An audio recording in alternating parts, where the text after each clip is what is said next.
Can you all see my screen? Okay. And you can hear me just fine, I'm assuming. All right. Was going to start with this. Actually, I changed my mind a little earlier today. Today we'll be covering somewhat chapter 3 and chapter 4 of our text, which is, of the OER. We're going to be focusing on, campus, student involvement, student engagement, and we're also going to be focusing on having a difficult conversation about service learning. I think what I'm going to do is I'm going to start with the difficult to get it out of the way and then end on the positive. So everyone can still see my screen. Move this out of the way. I won't hold you too long and won't be as sharp as, hey Pia, how you doing? All right. I'll call you this week. Won't be as sharp as Dr. Nance Carroll's, but let's get started here. So service learning. I'm sure everyone's heard, even if it's your first time, and especially if you've already done it, about the service learning component of chapter 4. I was going to say, are you moving? I think it's going to move. And so I'm sure you're going to receive, especially if it's your first time, or if you'd like to, I'm sure you would receive, mine looks different, but I think this is Amy's. And basically, we have the assignments. One of the biggest portions of the course is the service learning assignment. Please, I know we all stress this so much to our students, how they need to do this assignment. It's 200 points, and your grade changes significantly if you don't do this. And if you're like me, your grade changes significantly if you don't give me complete sentences. Basically, we have a service learning project assignment that is couched within this course that is important. And here comes the difficult conversation I'm going to have with you. And our text for today, as if you're my class, our text for today will pull from one of my favorites, Jacoby's Service Learning Essentials. And basically, so we're going to start this right now. Can everyone sees this page, right?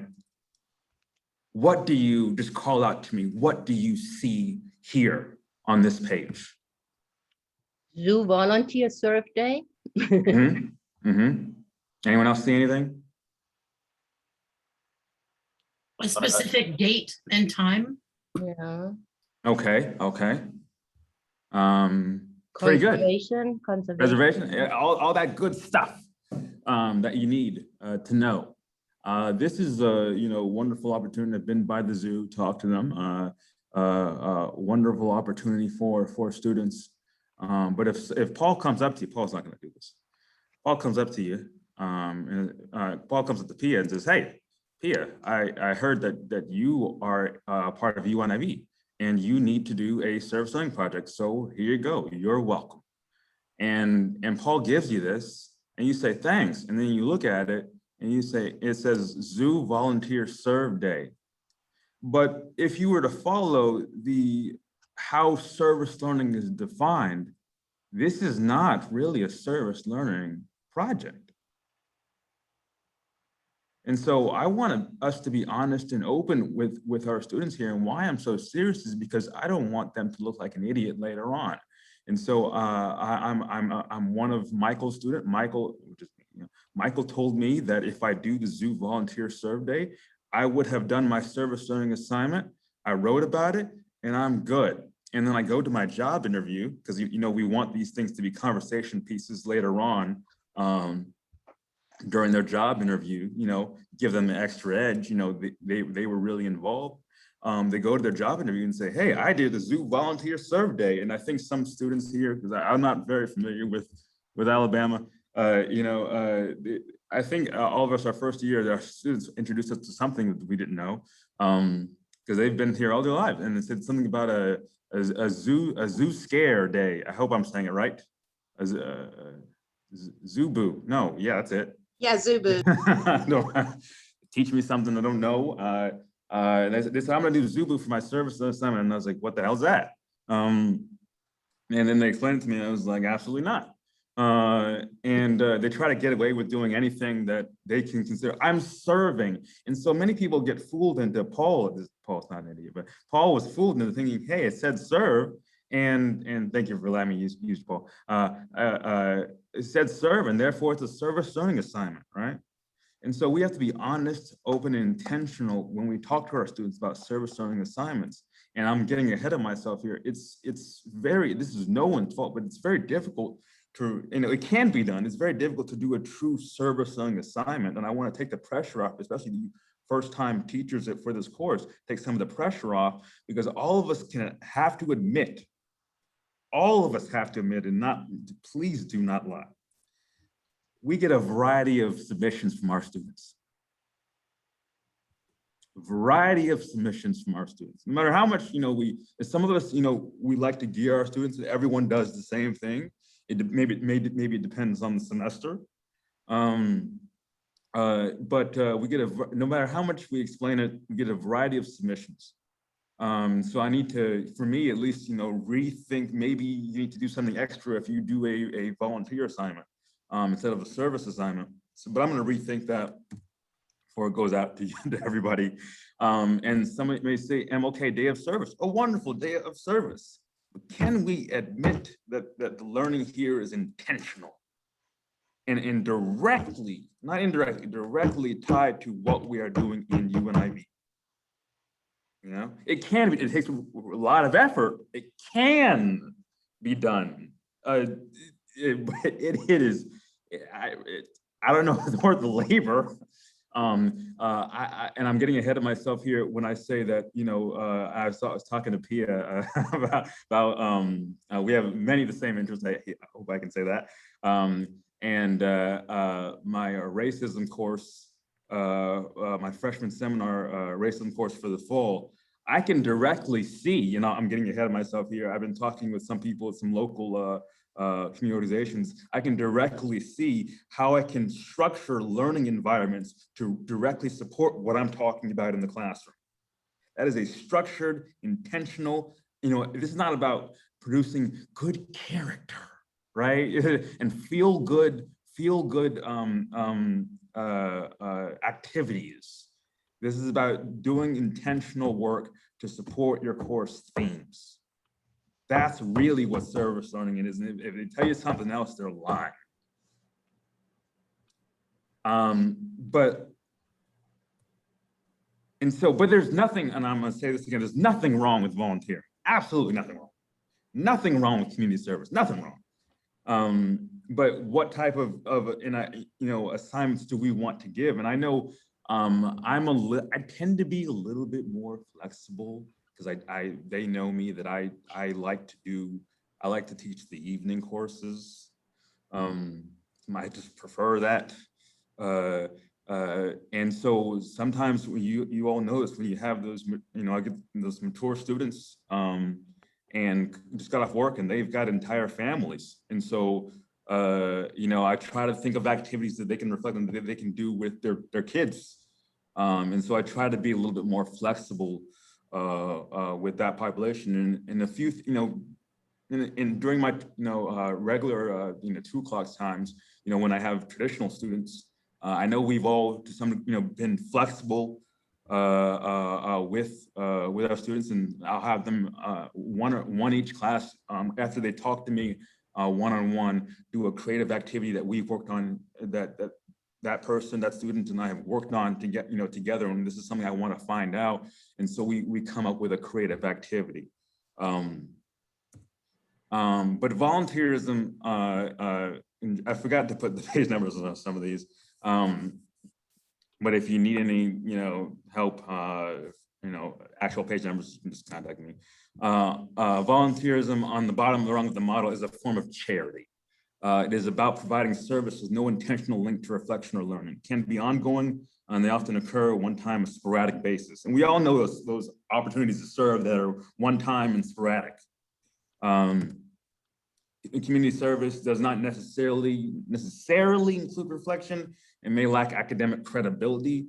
In addition, the term often refers to a court-imposed sanction. Service learning is actually a form of experiential education, and we're all about it. You know, college of ed especially. You know, you go out and you do your experiential time in school. But nursing, you know, every college has something that they do, but engage in activities that address human and community needs together with structured opportunities for reflection. And it's not enough really to just add a few questions on the end. Are you having critical questions at the end? And we won't, I'll go to these websites later. If you watch it later, pause the video, you can scan, of course, the QR code. I forgot why some have dinosaurs. I forgot who I was talking about with why some have dinosaurs in them. But an example, you know, students in an introduction to chemistry course join community partners to conduct analyses of the paint on walls of older homes in a low income neighborhood to identify those with unsafe levels of lead contamination. And they study the detrimental effects of lead poisoning, particularly on children, consider the socioeconomic implications, the preponderance of lead in low income housing. But I'm sure it's something, you know, the millions of things that I'm sure Professor Ward can think of. She's smarter in these science areas than I am. But service learning, you know, kind of has it finds itself in the middle of these things. It's not quite, you know, volunteerism. It's not community service. It's not quite field education and internship. And the benefit, those that benefit aren't completely the recipient. But service learning embraces reciprocity and should be designed with the community to meet needs identified by the community. Service learning is explicitly, I know I've broken a lot of rules here with words on slides, but you'll get used to it. Designed to promote learning about the historical, and I don't do this in my classes, by the way. I put a lot of words on slides, just letting you know. I just don't use PowerPoint. But is explicitly designed to promote learning about the historical, sociological, cultural, economic, and political context that underlie the needs or issues the students address. Service learning is a philosophy of reciprocity, moving from charity a lot of times to justice. And the elimination of need. And I won't get into really the wing spread principles of good practice, but you know, we can talk later. And allows for those with needs to define those needs. But let's get to the types of, having trouble seeing my own thing because I move you all out of the way. The types of service learning,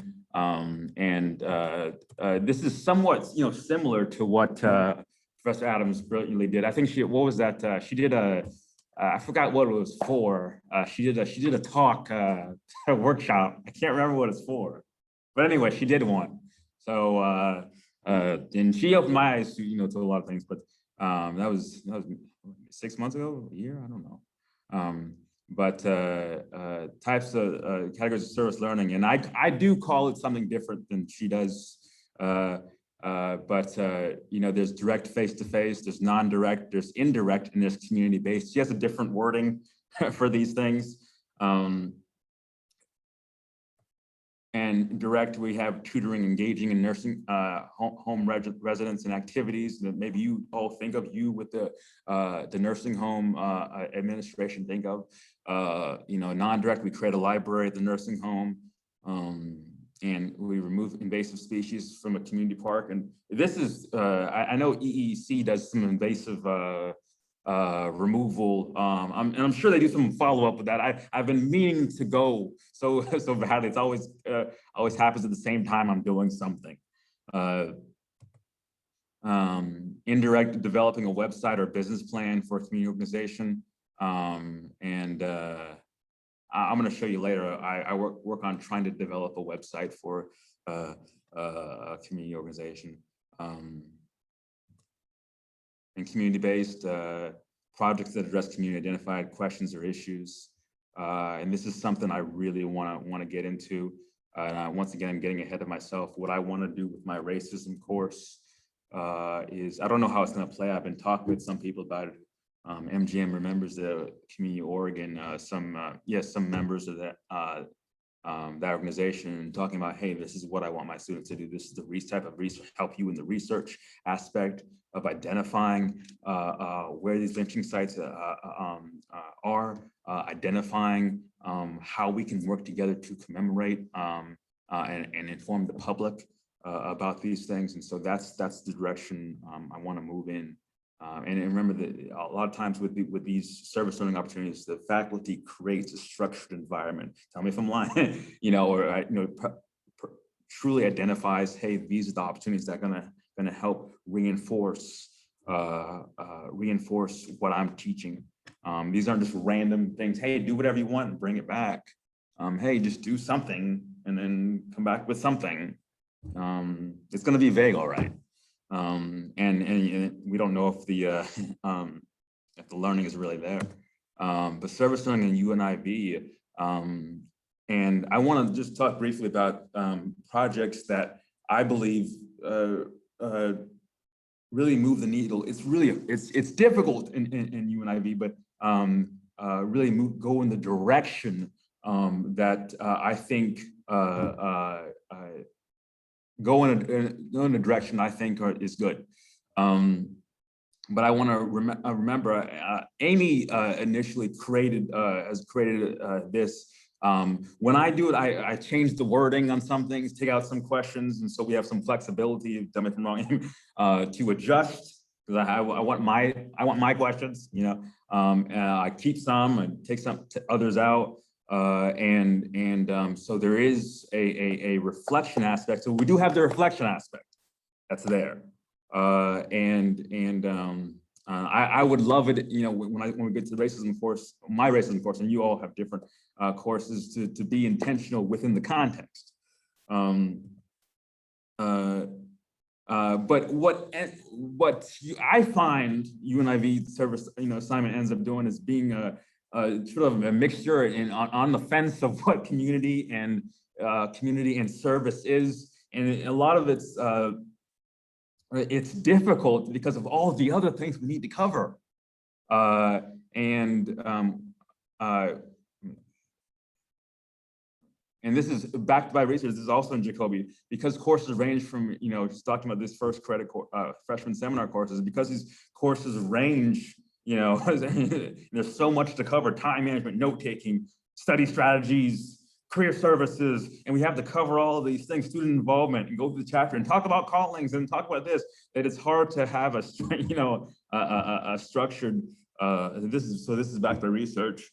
But I am in no way saying that, if, community service related things are vile. So I like the V's, the vowels of the vowel. But let us be intentional, specific, and honest with our students about that which we are asking them to do. And like I said, the job interview thing that example that I was referring to, I want them to go in knowing what they're talking about. And you'll see something, when your class comes up on Blackboard, you should see something similar to this. Professor Adams created, I just added an aesthetic. She did 99.99% of everything. I just added a different aesthetic when we actually printed it out. She said, hey, it would be great if we organized, who's doing what. So for this first time teachers or teachers that didn't know that we had, or didn't teach since we did this, we'll have boxes showcasing, hey, Heather's doing this, Michael's doing this, Neil's doing that, or Paul's doing this, and you can tell your students, hey, if you're not interested in what I'm doing, Paul's doing X, Y, Z. You might want to contact him professionally, of course. Don't go up and say, hey, my name is John. Chelsea told me, if she calls you Chelsea, yeah, Chelsea told me, Professor Ward told me to contact you, so I'm contacting you. And you're like, what the heck? Can you introduce yourself?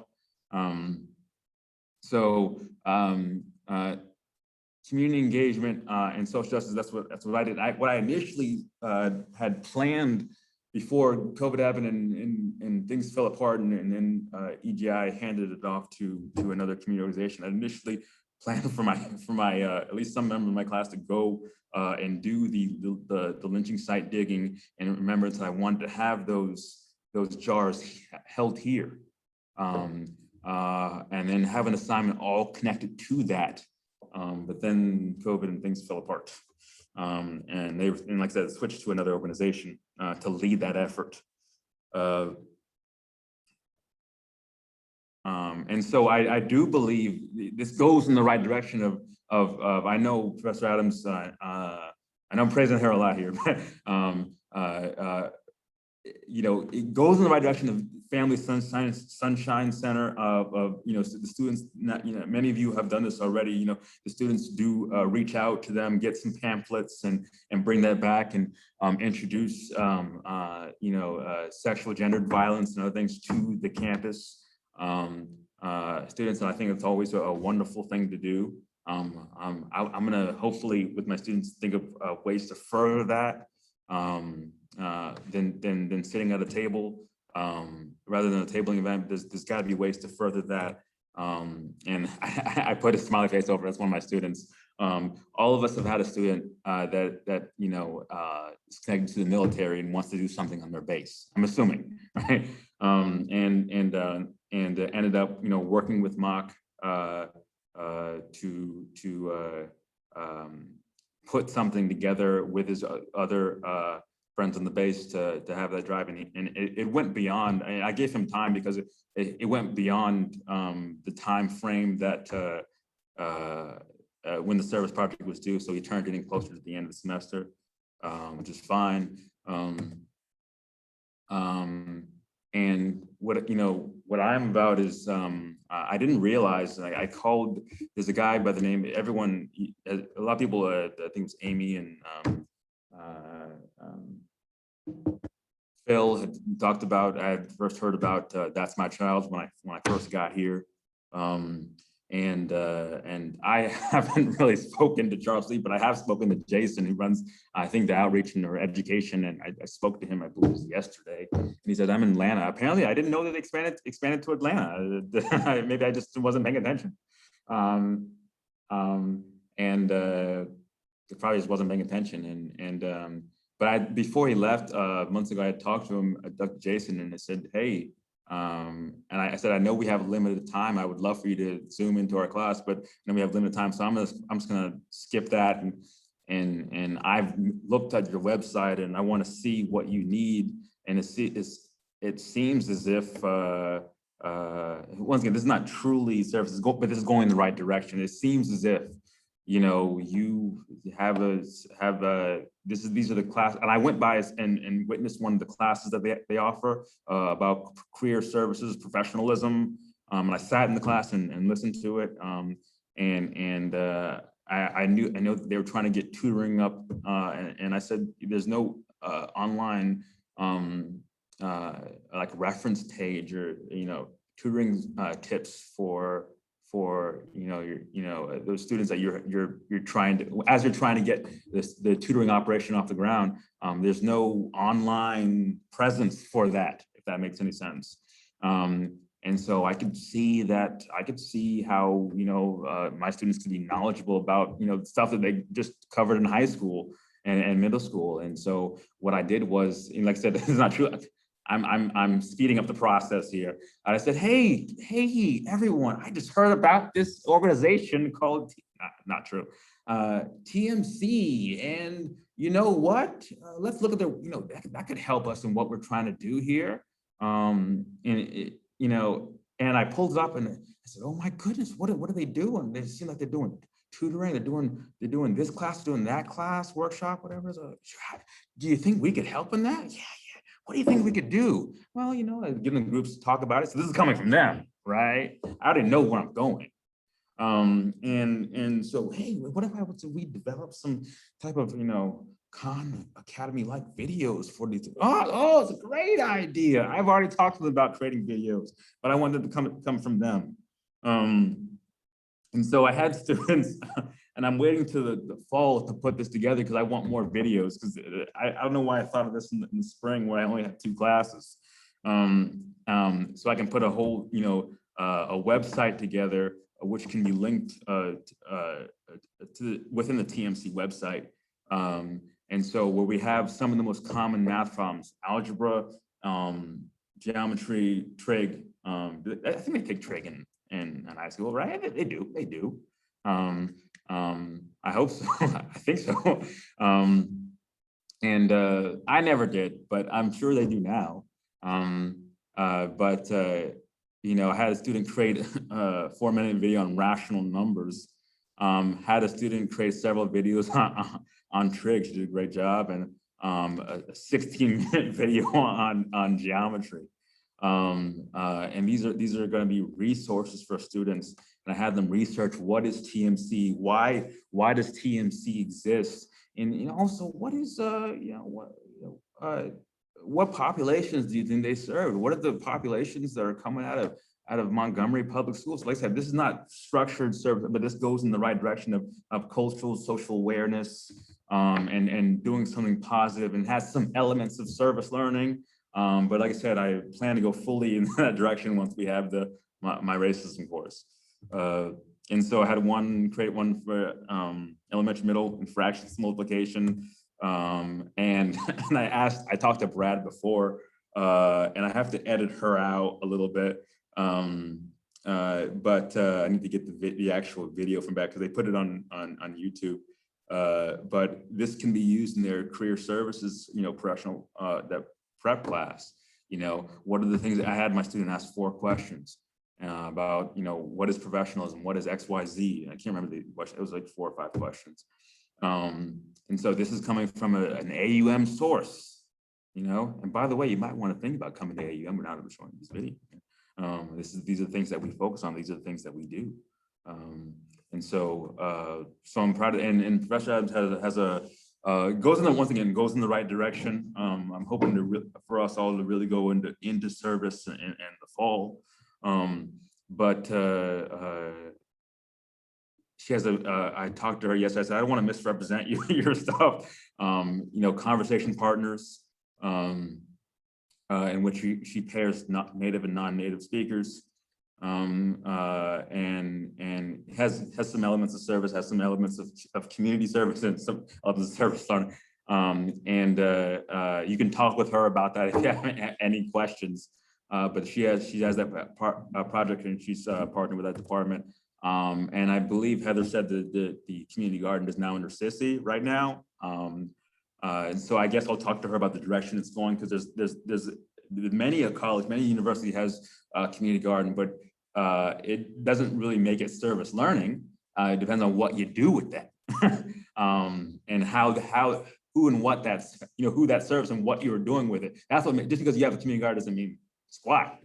So I need to talk to her about her vision, so then I can relay that, or maybe she can.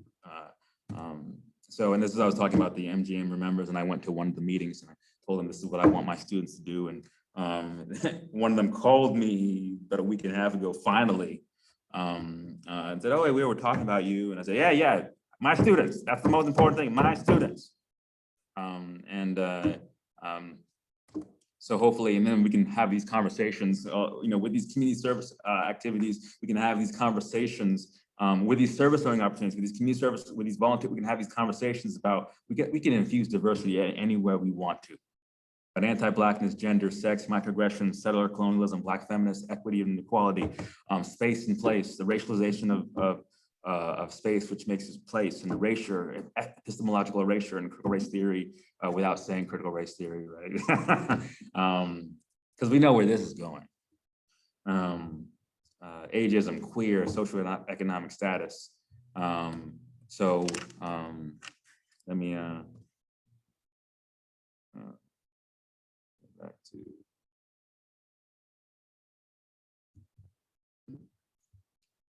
And real quick, I'm good on time.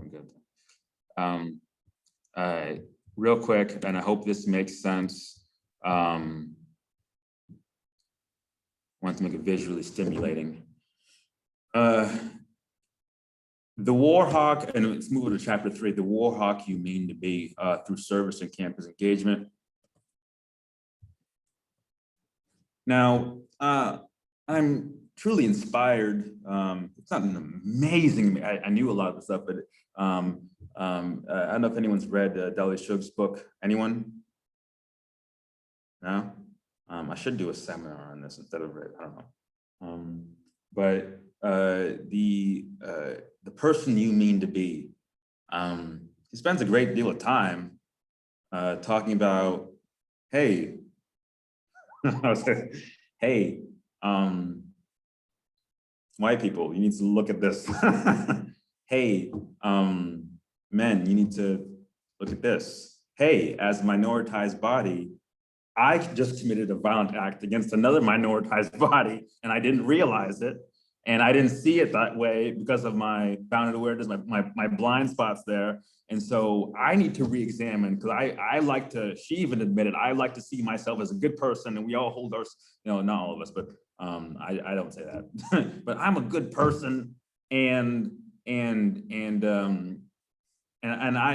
so when someone calls you out on something, you hold fast to this idea of I'm a good person, so I could not have done any wrong. And being the person you mean to be, because you always say, I'm a person committed to helping others, a person committed to justice and equity, a person who does the right thing. But the book, it challenges these things. The book is really about dealing with perceived self-threats and details how one begins the work of actually doing that, which is inclusionary and critical of the status quo. And so this is what we need to do. But here, I'm gonna admit this. I present not a strict marriage to the Chuggian carriage, right? This is more so, I'm not following the book exactly in this brief presentation here. This is more of a reappropriation, rearticulation, recontextualization that will find overlap with many of Chug's themes. But what I present here is a focus on how extracurricular experiences, so I'm taking it out of her context, really. In other words, and I'm inspired by the text itself, the title itself. What I present here is a focus on extracurricular experiences, campus engagement, community service. Notice I did not say service only, that can give rise to a certain type of Warhawk.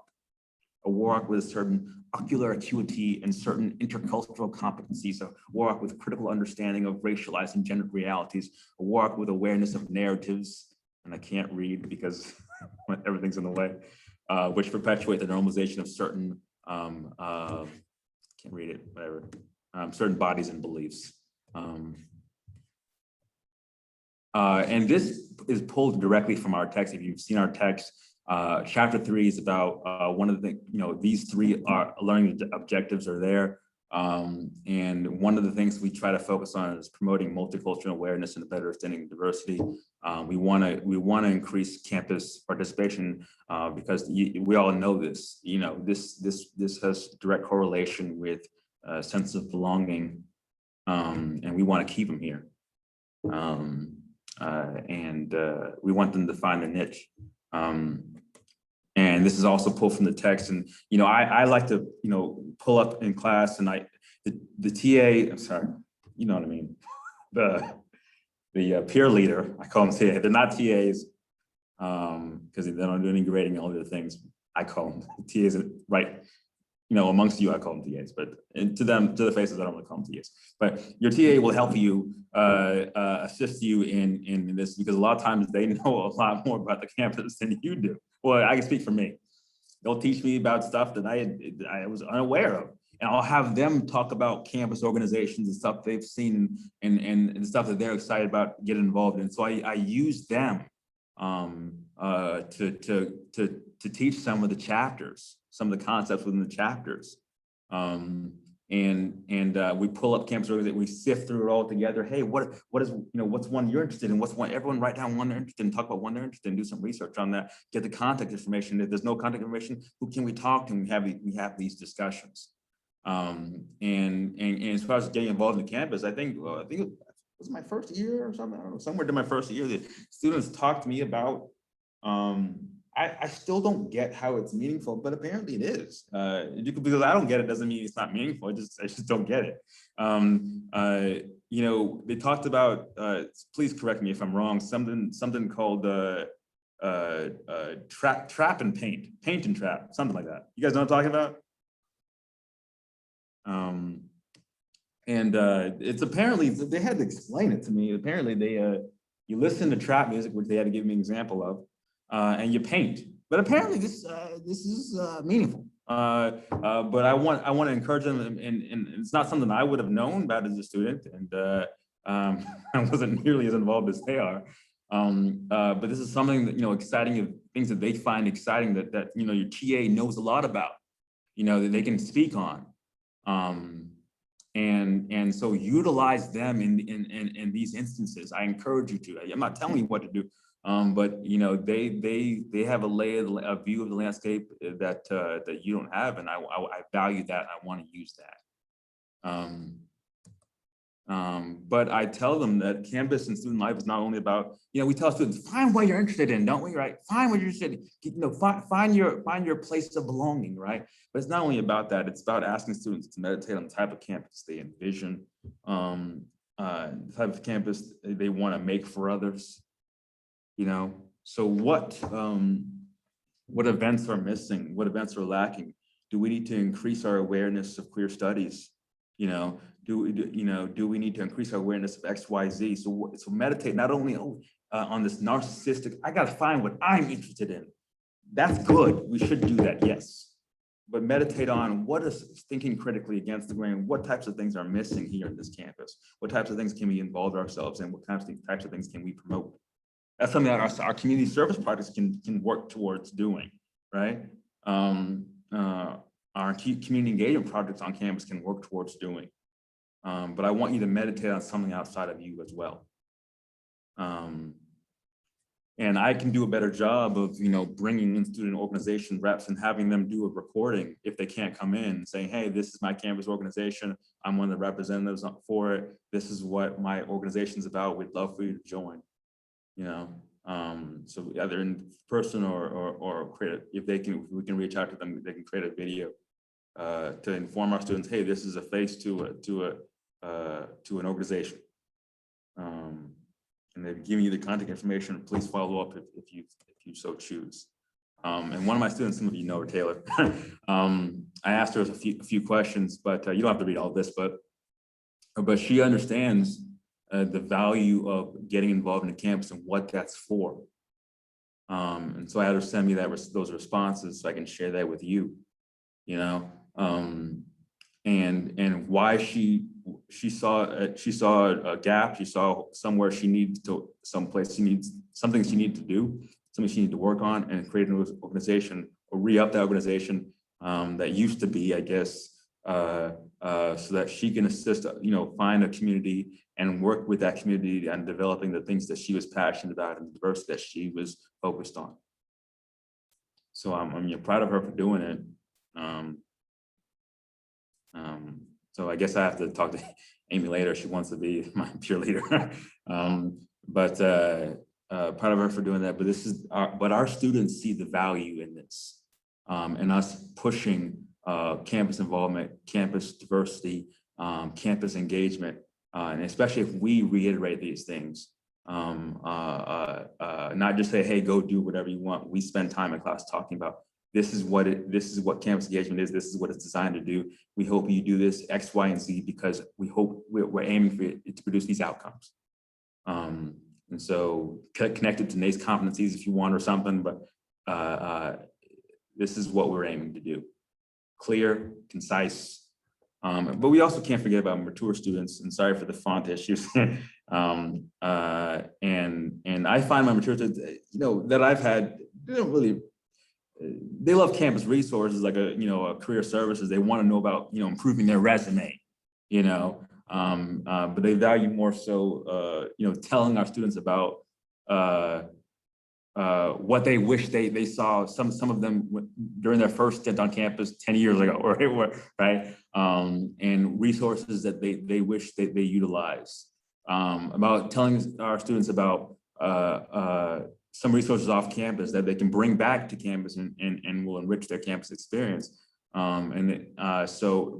I more so value, as far as their engagement, they really want to be engaged with the professor, and they value that. My students have, mentors have valued that one-on-one time more. So that I'm their friend, I'm their advocate on campus. You really become that. And they spend a lot of time talking to you after, more so than everyone, my students, my mature students, and they really enjoy that. I still talk to them to this day. They're the ones I keep up with the most. And we've gone back to the where I started. So have I made some sense, friends? Yes? Good. All right. That's all I have to say today, and hope you enjoy the rest of your time. That was great, Michael. Thank you so very much for all of that information and for sharing with us the importance of service learning. And one thing, of course, I want to open up the floor for anybody to share and ask questions of Michael and or discuss. In UNIV, the introduction to service learning is here. And as Michael mentioned, we see many opportunities for volunteerism or community service. However, many, if not most of those, as I put in the chat earlier, in response to Jessica, can be utilized in a service learning fashion of some kind. And we can, the UNIV team can help you if you need assistance, if this is the first time you're teaching and you've not done service learning before. And also the EEEC can help as well. We can help you tailor your assignment to fit you, your section. Again, you know, we're here to support you with that. So again, feel free to reach out, feel free to ask questions. We definitely want to make the experience service and learning and meaningful for the student and for the community. I forgot to share one thing real quick. Forgot to. Can you see my screen? Yes. And so I love, you know, there's many different websites you can go to, and what I base, I just love their chart here. Michael, can you put the link to that in the chat box? Oh, sure. That's a really great resource. I meant to do that there. Let's see here. I just love their you might disagree with that. I just love their chart, how we move from, let me see if I can increase the size here. Shoot. Did it increase for you? I'm hoping it did. Yes, it did. And so when we move away from, this is what I'm talking, when we move away from community service into service learning, we move into, you know, intellectual growth, not just like personal development and moral growth. We want to enhance that academic learning. We move from, you know, just immediate needs being met to capacity building to address unmet needs. And here's the thing that I want to focus on more so: full integration within the curriculum. Not an indirect thing, full integration within the curriculum. So that's what I was trying to focus on. Maybe I failed, but that's my focus. Hopefully that made some sense. Entiendo? Well, thank you, Michael. This was for all the wealth of information and food for thought you shared with us. I would think about some of the issues you raised, but you know, I wasn't there yet, and so you helped to bring it there, right? I was relieved as I was listening to you that the service project my students completed last semester in my race of politics class were really service learning. project. Oh, you said it was, right? Yes, Yeah, yes. I'm I'm excited. very And happy. I hope we talk again this week. Yeah, sometime.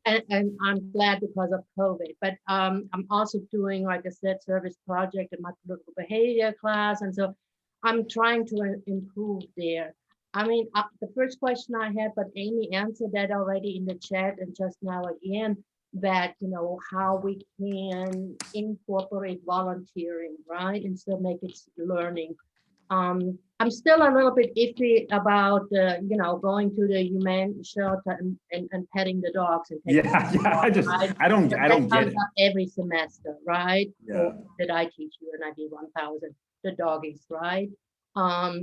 So I guess maybe Amy or some of you can help me how that would really be service learning, right? I also, a repeated problem, and I shared that with Amy before, I have with the UNIV 1000 service learning project is that, you know, I'm an atheist, as most German of my generation are, and I know, I fully recognize that religion, church, is at the center, at the core of Southern society and life. So I get a lot of UNIV 1000 people that want to do something with their church, right? However, they're not doing something new, right? They want to sell as a service project what they're already doing, okay? Like I had to share an email with Amy, I think last year, because the student wrote something about drive-in service, and I said, what the heck is that? And she said, it's church, Pia. It's a drive-in church, you know. And I was like, oh, and she wanted to help, I guess, move the cars or whatever, you know. But that's her church. And then she even told me she's doing it every Sunday anyway. You know, so I've gotten a lot of that. And, you know, I mean, Amy was right in suggesting too that because of COVID, right, we need to be more lenient, right? So, but generally, I want to hear from me, you know, from others, what their experience is with accommodating these church activities, and in most cases, that's something they do every week anyway, right? Or I like to, oh, sorry. I like to Yeah, go ahead. embrace, you know, something, I like to embrace for the most part, something that they're already engaged in, if I can. And then, but I sit down with them and start asking questions. So what is this for? How is this done? Where is this going? What do you see as a learning, you know, what do you see as a, you know, learning outcome for this? And when they pause, which I know they are going to, so it's, what am I gonna learn? I wanna learn, they're gonna learn, and I'm gonna learn togetherness. See, right there, I'm stopping you. Right there, you have nothing. You're trying to fluff your way through this instead of challenging yourself.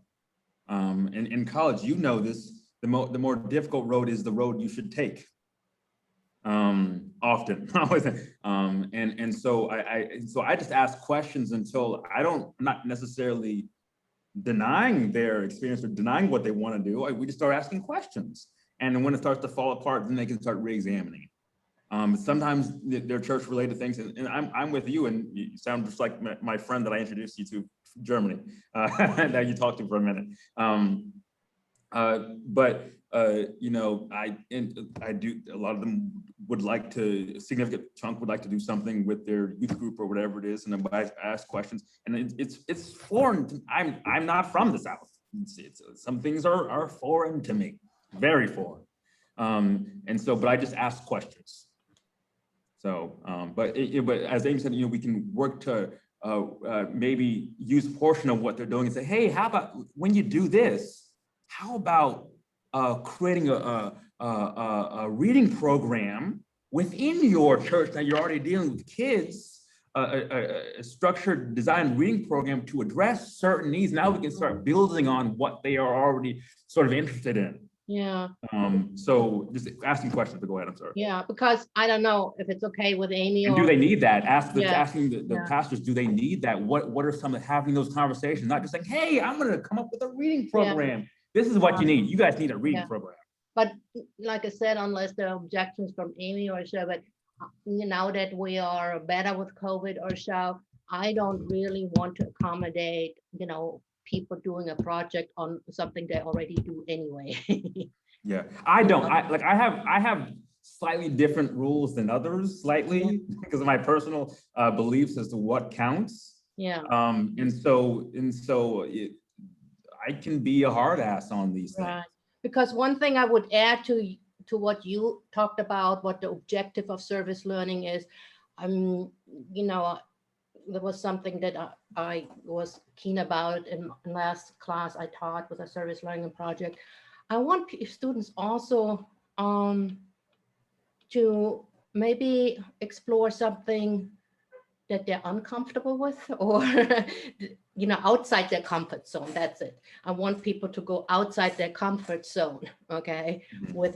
with their service learning project, because then I think it's a real learning experience, if they push themselves outside their comfort zone.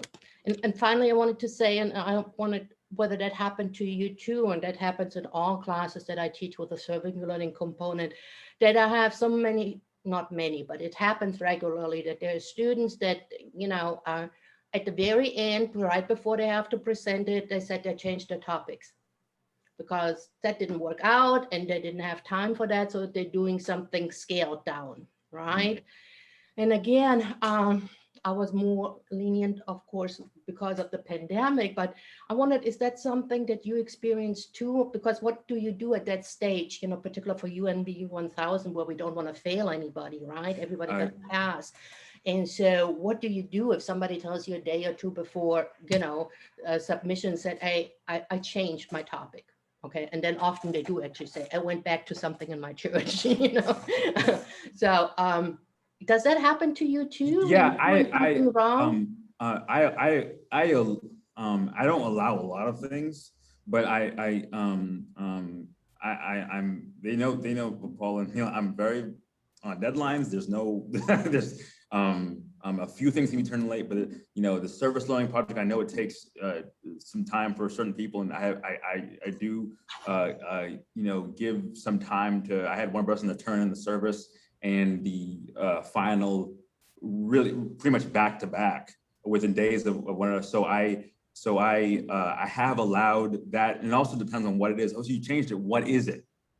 What have you changed it to? And if you've changed it to, and it's going to be late, it better be good, And so I'm going to be more. I'm going to grade a little harder on your change in this late in the game.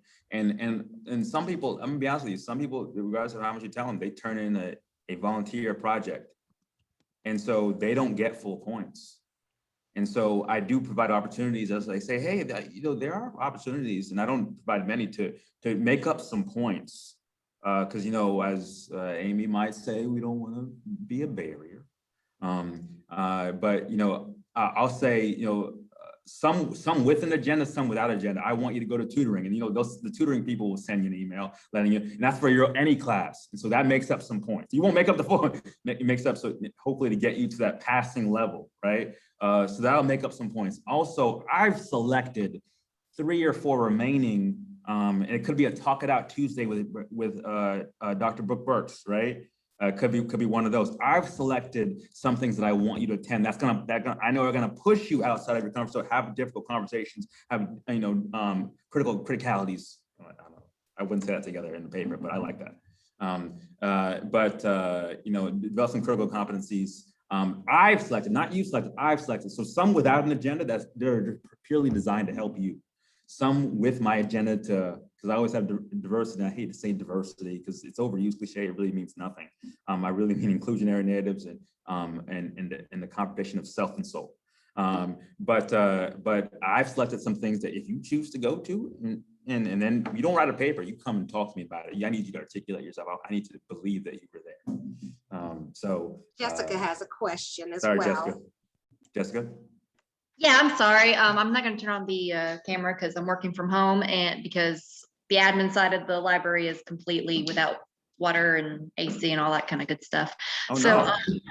yeah, it's okay though. It's okay.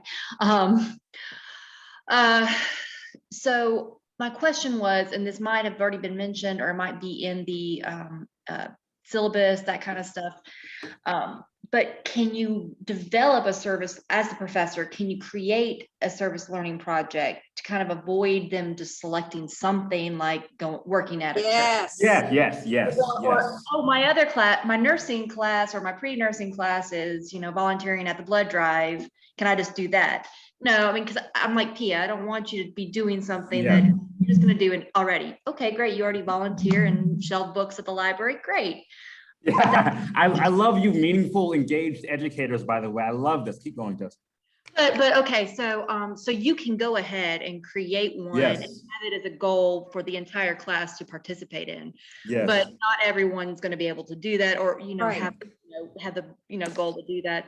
But you can. Okay, good. All right, thank you very And much. Jessica, Yes, I want to add and too, reach out that to- you reach could out to also be Amy, yeah. flexible with, in other words, it's great to have a class focused, but if something happens and somebody, it's always good to involve students and, hey, guys, let's do some brainstorming. What would you like? We want their input as well, but you as the professor can have the final say and be flexible and allow them, if somebody absolutely can't or has a reason, then, to help them as well. But yes. And Jessica, I did a, for this past semester, I did real quick, I did a mainly, I said, hey, this is what I want to do. I want to do these videos for these students, but some students wanted to do something else.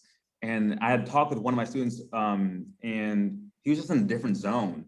And so I kind of did I knew about it, he knew about it, and we just did it that way. And I don't do big presentations. I'm not, and a lot of times for the midterms and for the finals and the service learning, people do presentations of the class. That's not my style. I hate it. And so I do, you do mini presentations with your group. Is she still there? Oh, I'm here. Yeah, I just Okay, took down my hand. Sorry. I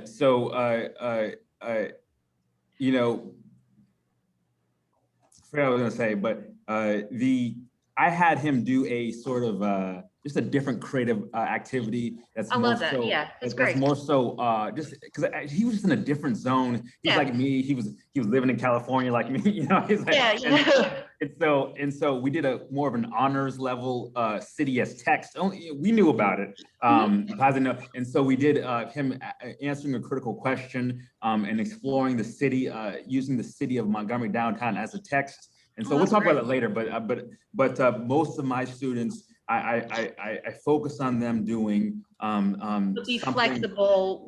Yes. When they come to you, and it's not just, oh, I want to go serve, which is a great thing to do, serve at your church's soup kitchen, but that's something you're going to do already. You're doing it on a daily basis. It's not part of that learning aspect. So that's very good. Okay, thank you very much. If you want to expand the soup kitchen and go in different directions with it, we can talk. Oh, now that's true. Yeah. Yeah. We've got about a minute left. Does anybody have anything else they'd like to add or ask of Michael or the group?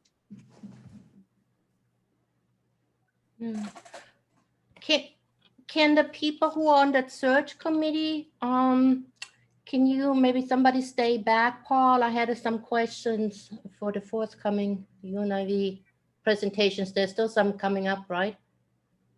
Yes, Pia, I'm recording this session, so I'll stay and I'll stop recording it and I'll be happy to answer. Okay, great. Anybody else? Michael, any final thoughts or words of wisdom? I hope it made sense. Yeah, and